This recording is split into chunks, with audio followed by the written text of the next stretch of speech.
જો મિત્રો અત્યારે આ બે છે ને પોતાને શાહરુખ ખાન સમજીને રીતે પાણા પર ચડી જશે ને અત્યારે ભાઈ જોઈએ કે કેવા કેવા પોઝ આપે છે એને નથી ખબર શાહરુખ ખાન વાળા એ કે કેમ પોતે શાહરુખ ખાન છે પોતાને બોલિવૂડનો બાદશાહ સમજે છે પણ છે ભાઈ ગામના પણ કાંઈ તો hey guys welcome back to my YouTube channel DC તો તમારું બધાનું સ્વાગત છે આવડાનો પ્યારા હતા એક new Gujarati mini life style બ્લોગમાં તો અત્યારે કલે જો આપણે ભાઈ અત્યારે રખડવા નીકળી ગયા છે અત્યારે દુકાનેથી ફ્રી થઈને નીકળી ગયા છે ખોડિયારમાંના મંદિરે જવા માટે તો અત્યારે ભાઈ જો આજની કંઈક લોકેશન આવી છે કાંકની જો અત્યારે આપણે યાર આવ્યો છે ભાઈ અત્યારે કરણ ચાવડા ભાઈ તારા આઈડી નામ છે યુટ્યુબની આ પણ બ્લોગ બનાવે છે આને પણ જઈને સબસ્ક્રાઈબ કરજો અને પછી ડિસ્ટર્બ કરી નાખ્યું કાંઈ વાંધો નહીં તારા આઈડી નામ બોલ ભાઈ કરણ બ્લોગર હાય કરજો આ ભાઈ આ પણ યુટ્યુબ ચેનલની બનાવવાની ટ્રાય કરે છે આ કેવું ભાઈ તમારે સ્ટાર્ટઅપ કરવાનું છે સ્ટાર્ટઅપ આપણે હવે વિચારી દીધો સ્ટાર્ટઅપ આપણે હાલશે તો આપણે સ્ટાર્ટ કરીશું બ્લોગ બનાવવાનું આ ઓલો વિડીયોમાં જો અંદાજે 20 લાઈકો આવશે તો હું સ્ટાર્ટ કરી દઈશ ભૂલી જાઓ નહીં બને તમારી આઈડી હાલો અહીંથી આપણે નીકળવી આપણી ગાડી લઈ સીધા ખોડિયારમાંના મંદિરે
છે એને પોતાને શાહરુખ ખાન સમજીને રીતે પાણા પર ચડી જશે ને અત્યારે ભાઈ જોઈએ કે કેવા કેવા પોઝ આપે છે એને નથી ખબર શાહરુખ ખાનવાળા એ કે કેમ પોતે શાહરુખ ખાન છે પોતાને બોલિવૂડનો બાદશાહ સમજે છે પણ છે ભાઈ ગામના પણ કાંઈ નહીં ખોટી ઇજ્જતના આપણે કાંકરા નથી કરવાથી પડી જાત તો ભાઈ ત્યાં ખોડિયારમાં મંદિર તો આવી ગયું છે તો ચાલો ભાઈ કન્ટિન્યુ તો અત્યારે તમને ખોડિયારમાં દર્શન કરાવી ખોડિયારમાં દર્શન કરવાની જગ્યાએ ક્યાંક સિંહના દર્શન થઈ જાય ને તો એક કરતાં બીજી થાય તો એ વાંધો નહીં તો અમે બ્લોગ તો બનાવીશું તમારા માટે એટલો બધો રિસ્ક લેવી છે તમારા માટે તો એ થોડોક સપોર્ટ કરો અત્યારે મિત્રો આપણો રસ્તો જો અત્યારે ઝીણી ઝીણી જેટલી પણ શું છે કોને ખબર જેને પણ ભાઈ ઓળખતા હોય કોમેન્ટ કરી જજો કોમેન્ટમાં અત્યારે ભાઈ આપણે ખોડિયામાંના મંદિરે તો પહોંચી ગયા છે અત્યારે નીચે જવું પડશે ભાઈ અત્યારે ઝીણું ઝીણું જો આવું નકરું છે ભાઈ જે પણ ઓળખતું હોય કોમેન્ટ એકવાર કરી જોજો જો અત્યારે આ ભાઈ શાહરુખ ખાનની ફિલિંગ લે છે અત્યારે ભાઈ આપણે પણ ફિલિંગ લેવામાં હું આપણું કાંઈ જાય આપણે પણ પાણા ઉપર ચડી ગયા છે જય ખોડિયારમાં ખોડિયારમાં દર્શન કરવા માટે હવે જાવી પછી ભાઈ ફોટા બોટા પાડશું એવું કરીશું અત્યારે ભાઈ નીચે જોઈને હાલવું પડે છે ને જો નીચે ઝીણું ઝીણું જો આવું નકરું છે ભાઈ જોઈને હાલજો તમે પાપ ન કરતા મંદિરે આવી ખોટા અત્યારે ભાઈ ખોડિયારમાં મંદિર આવી ગયું છે જય ખોડિયારમાં જય ખોડિયારમાં તો અત્યારે ભાઈ ખોડિયામાં દર્શન કરી લેજો છે ખોડિયામાં મંદિરે પણ નકરી ઝીણી ઝીણી ભાઈ અત્યારે ભરવાડ્યું છે ભાઈ ખોટું નામ દઈ દીધું તમે પણ કોમેન્ટ કરજો જો તમને ખબર ન હોય તો અત્યારે ભાઈ આ ડંગ કરી વગાડી દઈ જય ખોડિયારમાં મિત્રો આપણે ખોડિયારમાં દર્શન તો અત્યારે ફિલહાલ કરી લીધા છે તો અત્યારે મિત્રો તમને એની ભાઈ મારી ગીરની લોકેશન દેખાડી અત્યારે ભાઈ વરસાદ તો ખાલી એક દિવસ આવ્યો છે તો એક દિવસમાં જો એટલી હરિયાળી થઈ ગઈ છે અત્યારે ભાઈ તમે વિચારો ભાઈ 10 દિવસમાં વરસાદ આવે તો ભાઈ એની લોકેશન એક નંબર થઈ જાય તો અત્યારે જો ભાઈ એની લોકેશન અત્યારે જો અહીંથી ફોટો પાડો એક નંબર ફોટા આવે ને ભાઈ જેને પણ અત્યારે છે દવા લેવાના પૈસા ના હોય જે ઘાયલ માણા હોય ને મરી જવાની જીવવાની ઈચ્છા ના હોય તે ભાઈ અહીંયા પાણા ઉપર આવી છે અમે તમને ધક્કો મારી દેવું તમ તારે દવા લેવાના પૈસા ના હોય તો અત્યારે આ માણા જો પૈસા લેનું જ કામ કરે છે ધક્કા મારવાનું બધાને તેન ભાઈ દવા લેવાના પૈસા ન હોય ને અહીં વી ગયો અમે ધક્કો મારી દેવું અત્યારે અહીંથી ઉભા રહીને ફોટા મારે પાડવાતા પણ જો ત્યાં અમારું પીછો મૂકતા નથી આ 4 નંબર વાહે પડી ગયા છે તો અત્યારે અહીંથી એકવાર જો પડ્યા હોય ને એમ પૂછો માં ભાઈ શું થાય તમારું શું તૂટશે એ કહેવાય એવું નથી એવું તૂટશે તમારે હાઈડકા તો ખાજા નહીં રહી તો અત્યારે મિત્રો તમને મળીએ ભાઈ અત્યારે અહીં થોડુંક ફોટા બોટા પાડી જા બાદ અત્યારે મિત્રો જો અત્યારે ભાઈ આને છે થોડીક આને કઈ આને કાંઈ ચૂલ નથી પડી ને હેઠું પડવાની કાંઈ આ રખડ બાજુમાં રહેવું પડે નકર છે ને ઘરે આપણે શું જવાબ દેવા એમ જ કે ભાઈ તમે એને હારે લઈ ગયા હતા આમાં હારે પાછા આવ્યો કેમ નહીં ખોય કેમ ગયો કાંઈ લફરું બફરું નથી ને કહી દેજો ભાઈ કાંઈ કોઈના ગમમાં બૂમમાં નથી ને એ ભાઈ અત્યારે આપણો ભાઈ જા મોટા પાણા ઉપર ચડવાની ટ્રાય કરે છે એમાંય ભાઈને છે એટલી બધી હું કોને ખબર અંદરથી ચૂલ મચી પડી છે ચડવાની એમાં પગ લેપટો ને અહીંથી જાય ધડીંગ કરતો હાવ નીચે અહીંથી જો ચડવાની ટ્રાય કરે છે ભાઈ ગુજરાતનો બંકો છે ખબર નહીં હાર માનશે તો નહીં તો જોવી હાર માને છે કે નહીં ગુજરાતનો બંકો છે ભાઈ ચડાઈ જેવી હતી અહીંથી ચડાય એમ જ નથી હાલો ભાઈ ગુજરાતનો બંકો હાર માની હતી ગુજરાતનું નામ પાણીમાં ફેરવી નાખ્યું ભાઈ ત્યાં જો તો હા ભાઈ મોકા હે ખુશ ખાસ દિખા જલવા પાણાનો વાક નથી વાક તારો હાથનો છે તમે હાથની થોડીક ઓછી ઉપયોગ કરો પગનો ઝાઝો ઉપયોગ કરો હાથનો ઉપયોગ કરો માં ચંપલ કાઢી નાખ તો ભાઈ સડે ને કોઈ દિન આ સડે બકા અરે શું આપ કહા છે જ્ઞાની બાબુ હવે નાના છોકરાને આપણે થોડી સલાહ દેવી પડે કે આ શું કરશે ને ભવિષ્યમાં કોને ખબર જો ત્યાં એ ભાઈ અહીંથી સવાય તું મરવાનો ધંધા કરમાં જ્યાંથી વાય જાય તો હાવ જાય ભાઈ રેવા દે તું રહેને દે ભાઈ તું રહેને દે તું ભાઈ રહેને દે ક્યાંથી ચડું યાર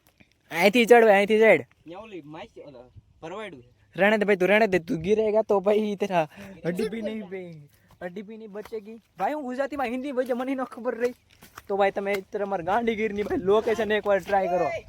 ભાઈ એમાં ગુજરાતનો બંગો જોઈ ત્યારે ઉપર ચડી ગયો છે ભાઈ ત્યાં ફોટા બોટા પાડવામાં નથી ભાઈ ને અમે હેઠા ઉતરી છે ભાઈ ગુજરાતનું નામ એને રોશન કરી દીધું છે ભાઈ આનું નામ ભાઈ અત્યારે કીઓલી બુક કહેવાય ભાઈ કી બુક કહેવાય એમાં નામ લખવાનું છે આ ગેનીઝ એ નામ છે કોને ખબર મને નામ ભૂલાઈ ગયું વર્લ્ડ રેકોર્ડ ભાઈ કરી દીધો છે વર્લ્ડ રેકોર્ડ તો અત્યારે ભાઈ આપણો નાનો ભાઈ પણ પાછળ બ્લોગ બનાવે છે એને પણ સબસ્ક્રાઈબ કરી દેજો પણ મને પણ પહેલાં સબસ્ક્રાઈબ કરજો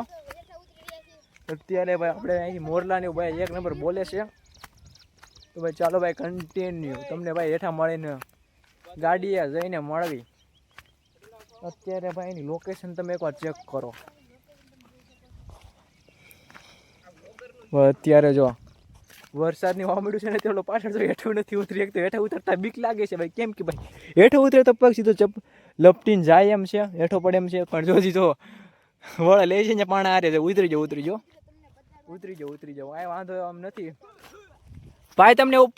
ઉપરથી હેઠા ઉતરીને કેવી ફિલિંગ આવે છે ભાઈ? તે ગુજરાતનું નામ રોશન કર્યું છે. તમને છે વર્લ્ડ રેકોર્ડમાં તમારું નામ લખવામાં આવે છે. તમને કેવી ફિલિંગ આવી? મસ્ત ફિલિંગ આવી, વ્યૂ એક નંબર આવે છે ને મજા આવી જાય છે. આપને ભાઈ ઓલો ડાયલોગ છે ને, તમે કશ નહીં દેખા તો કુછ નહીં દેખા. એક વાર અમારે ગાંધીગીરમાં આવો તમે કશે ભૂલી જાઓ. કાંઈ બોલાશો અમારા ગીરની બાજુ? ગીરનું નામ કાંઈક બોલો ગીર વિશે. અહીંના ડુંગરા એવા છે ને કે તમને એમ જ થાય મન કે અહીંયા ને અહીંયા રહેવું છે. તમે કશને ભૂલી જાઓ એમ થાય. એમ ડાયલોગ છે ને અમિતાભ બચ્ચને કીધું હતું ને, કશ નહીં દેખા તો કુછ નહીં દેખા. એકવાર અમિતાભ બચ્ચન એકવાર અહીંયા મોકલો પછી ખબર પડે ભાઈ. जिस राह पे तुम चल रहे हो बेटा, एक दिन पूरी तरह फंसोगे. उस दिन मुझे याद करना, मैं पहुंच जाऊंगा.